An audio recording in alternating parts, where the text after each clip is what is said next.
Part 1. You will hear a woman asking a shop assistant about DVD players. You now have 30 seconds to read questions 1 to 4. Hello, I'm interested in buying a DVD player. Can you help me, as I don't know very much about them? Of course. We sell quite a range. Actually, we're doing a customer survey at the moment, so I wonder if I could fill in this form about you, and that will actually help me to advise you on the best DVD player for you. Oh, okay. First of all, your occupation. Student. Okay. Then, have you already got a DVD player? No, I've never had one before. And how much do you think you want to spend on a player? I'm not sure, really, but I have got a budget. My friend said I should allow about £100, but I can't afford over £85, so that's what I'm working on. And do you watch DVDs very often? Depends what you mean by often. I don't know what the norm is. Is it about 2 a week? But I suppose I watch 3 a month. That's enough for me. Yes.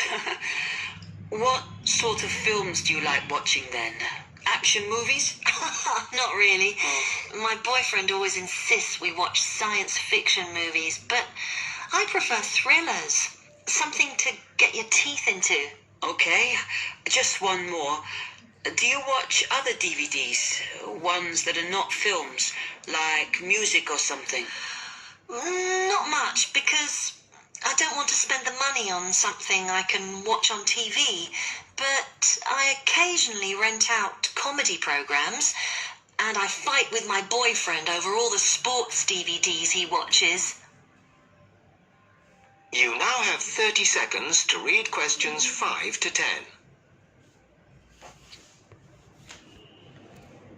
Let me explain a bit to you about the DVD players that are in your price range. First, there's the DB30, which has only got basic features, but it is a bargain at £69. Now, all the DVDs come with an after-sales service that starts when the guarantee runs out. As it's so cheap, the DB30 comes with a limited after-sales service, as it only includes parts. You would have to pay for most of the repair. Seems okay. Then, a slight grade up from that is the XL643. This comes with an additional feature in that it has an extra button allowing you to record. That's quite useful. Oh, yes. That would mean spending less on DVDs to watch. Yes, so you'd make the extra money back on it that it costs. Let me see how much it is. Yes, that one's actually reduced at the moment from £79 to £71.99. Oh. I think it's worth the extra myself. And is that the same level of after-sales service as the other one? Well, you get a bit more for your money because what we're offering is a discount on labour. So you don't pay the full price if you have to call an engineer out. I see. Then the last one is this Tri-X24. It's a very good player, and you can use it to listen to your CDs as well as watch DVDs. It looks nice, but I bet it's expensive. No, it's not top of the range. Let's see. Yes, it's £94. But what you have to remember is that that includes insurance, so you don't have to pay extra for that. And it comes with a guarantee that's valid for 3 years, as opposed to the usual one. What do you think? Maybe.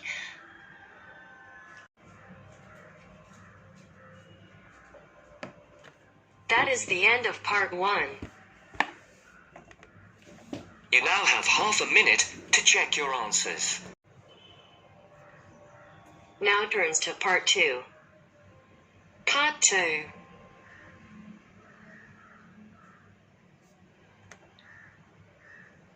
Each given to new employees at a museum. You have 30 seconds to look at questions 11 to 13. Allow me to introduce myself. My name is Peter Myers, and on behalf of everybody here at Stevensbridge Dungeons, I would like to welcome you all to our entertainment team.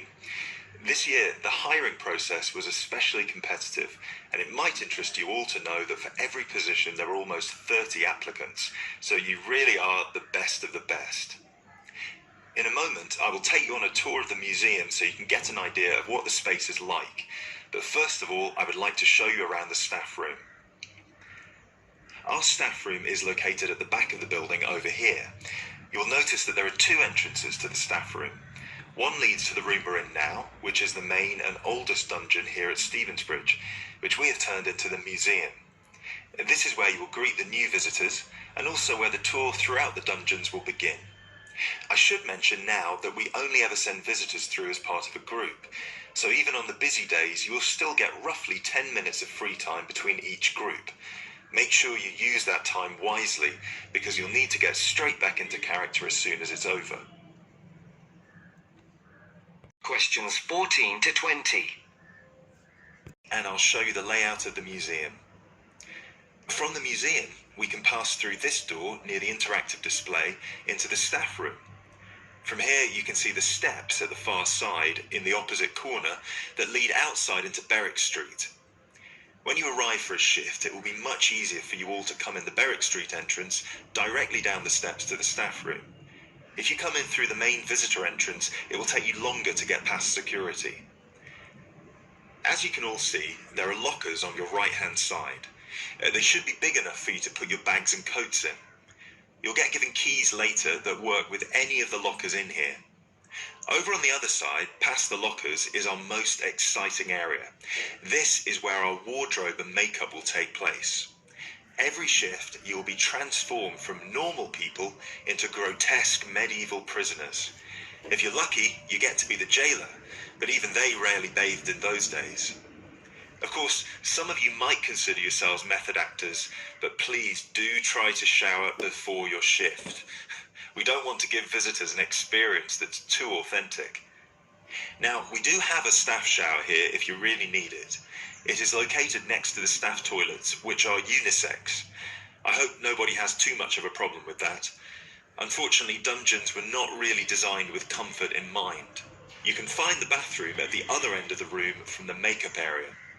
There is also another toilet for the public, concealed just to the right of the door into this room. Let's move back into the museum. We have three main sections down here. The first one you pass into when you leave the staff room is the museum. This is where all the useful information can be found, such as dates, number of prisoners, and the kinds of torture that were used. I know it's a lot of information to take in on your first day, but try to learn as much of it as you can. Even though you'll mostly be in character, visitors might want to ask you some questions, and it would be great if you could tell them more about the dungeons. I think it would be more interesting if visitors could learn directly from you, rather than having to read about it. As you can see, on the left we have an interactive display for children, and on the right we have a photo booth. This was the original dungeon, first built in 1435. Now, let's pass through into the main dungeon that was added during the Tudor period in around 1570. You might be able to feel that the air is a lot damper and cooler here. That is because we are now beneath the River Stevens. This is primarily the room in which most of you will be working. This is where many high-profile religious figures were held, sometimes for years on end. Depending on the roles you'll be playing, you can either be chained up, free to roam, or, if you're a jailer, wandering between prisoners to keep an eye on them. Now we will pass into our third and final section, the prison cells. Over here, you can see there are some wooden stocks and a fake gibbet. Don't worry, I can see a couple of you looking concerned. You don't need to reenact any of the torture scenes for visitors. One jailer in here, where you will give a speech to the group about some of the more notable prisoners to stay here in the past. This is usually the end of the tour, but some visitors will certainly want to ask you more questions at this point, so please try your best to make yourselves available. Help them by answering any questions they have. Also, feel free to guide the visitors through the museum if you see that they're going the wrong way. This concludes our introduction to your new workplace. If you'll please follow me, I will get you all issued with your keys and some information about the dungeons that you can take home with you to study. I will also introduce you to your shift supervisor, Alice Stiles, and you can ask her any questions you may have about your roles. That is the end of part 2. You now have half a minute to check your answers. Part 3. Part 3. You will hear a student, Penny, talking to two friends, Ray and Louise, about a television competition Ray has entered called Travel Documentary. Before you hear the conversation, you have some time to look at questions 21 to 26 carefully and answer questions 21 to 26. Hi, haven't seen you two in ages. What have you been up to? Hi, Penny. Ray is really excited. He's just been shortlisted for Travel Documentary. He could be off travelling around the world for 3 months. Travel documentary? What's that? You've never heard of it? Don't you watch TV? Well, actually, no, hardly ever. Especially since I've started working on my thesis. I don't have time to breathe, let alone watch TV. So what's this all about, Ray? Well, actually, it's a competition run by public TV. It involves my two great loves, travel and filmmaking. Is it that program where people are sent around the world making documentary videos? I have heard of it. Fantastic! So you've been chosen? Not yet. I'm one of 34 selected for an interview next week, so I've made it through the first cut. Yeah, there were over 200 applicants from around the country. Pretty amazing, hey? Well, I've been lucky so far. What's the next stage? 13 are chosen from the interview to do a 4-week training course in documentary filmmaking. Then, the 8 finalists get sent off with a video camera to travel around the world. Sounds incredible. What's the catch? The catch is that every 2 weeks, you have to send in a 10-minute video from a different part of the world. It's broadcast on TV along with the work of 3 of the other competitors and judged by a panel of experts and the TV audience. So you're under a lot of pressure. Wow, I guess so. You mean you're on television every 2 weeks? Yep, that's right. But first I have to be selected. Do you have to have any filmmaking experience to apply? Some background in photography or video making helps, but you're not supposed to be an expert. In fact, you can't apply if you've already worked in filmmaking. We all get the same 4-week course, so we start with the same skills. Can you go anywhere in the world you want?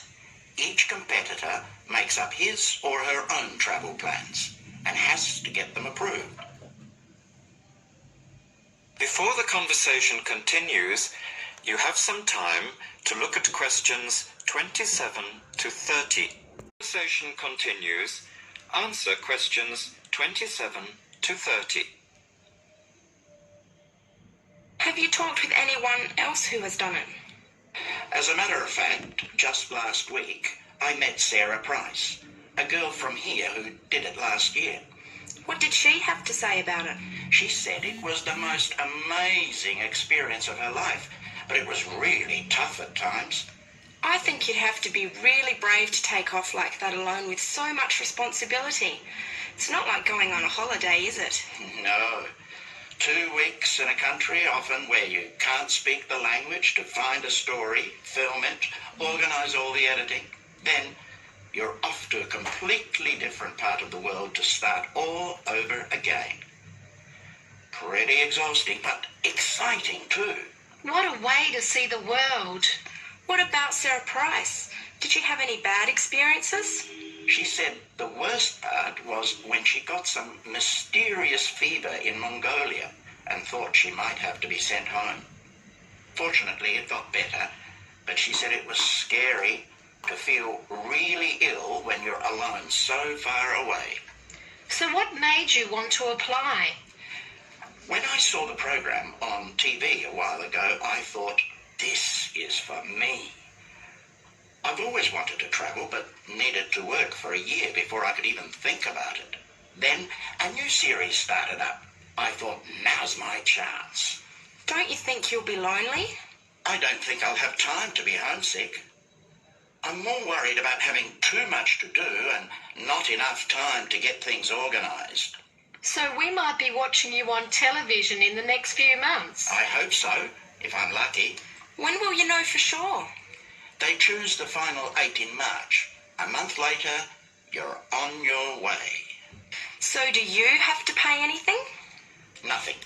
It's all paid for. Course, camera, flights, accommodation and in-country travel. The budget is pretty tight though. No extras. I sure hope you get it. Then I'll be finding time to watch at least one program on television every week. End of part 3. You now have half a minute to check your answers.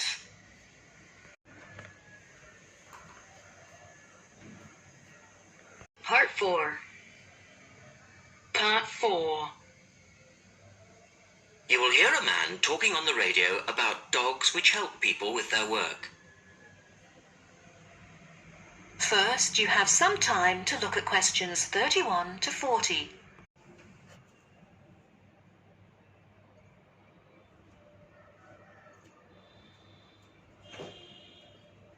Carefully and answer questions 31 to 40.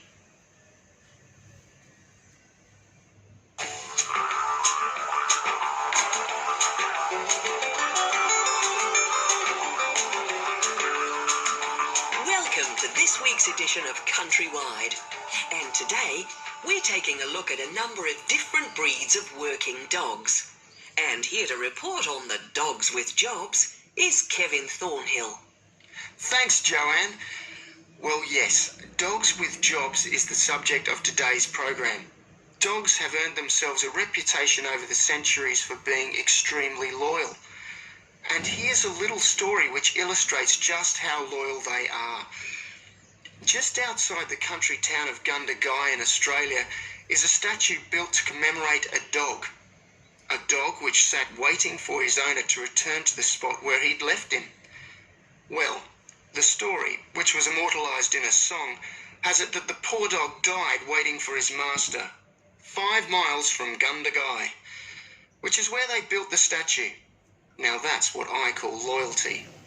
Well, because of their loyalty and also their ability to learn practical skills, dogs can be trained to do a number of very valuable jobs. Perhaps the most well-known of working dogs is the Border Collie sheepdog. Sheepdogs which work in unison with their masters need to be smart and obedient, with a natural ability to herd sheep. Some farmers say that their dogs are so smart that they not only herd sheep, they can count them too. Another much-loved working dog is the guide dog, trained to work with the blind. Guide dogs, usually Labradors, need to be confident enough to lead their owner through traffic and crowds, but they must also be of a gentle nature. It costs a great deal of money to train a dog for this very valuable work, but the guide dog associations in the UK, America and Australia receive no government assistance, so all the money comes from donations. Another common breed of work dog is the German Shepherd.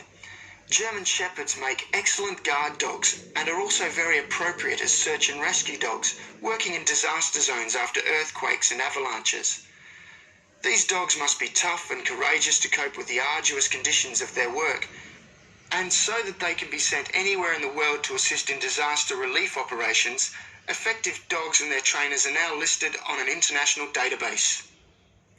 When you arrive at an airport here, you may be greeted in the baggage hall by a detector dog, wearing a little red coat bearing the words "Quarantine." These dogs are trained to sniff out fresh fruit as well as meat and even live animals hidden in people's bags.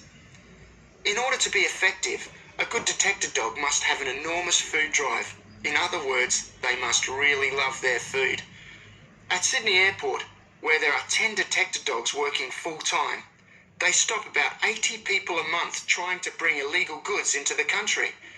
And according to their trainers, they very rarely get it wrong. Another famous working dog is the husky. Huskies, which originally came from Siberia, have been used for decades as a means of transport on snow, particularly in Antarctica, where they have played an important role. Huskies are well adapted to harsh conditions and they enjoy working in a team. But the huskies have all left Antarctica now because the international treaty prohibits their use in the territory as they are not native animals. Many people were sad to see the dogs leave Antarctica, as they had been vital to the early expeditions and earned their place in history along with the explorers.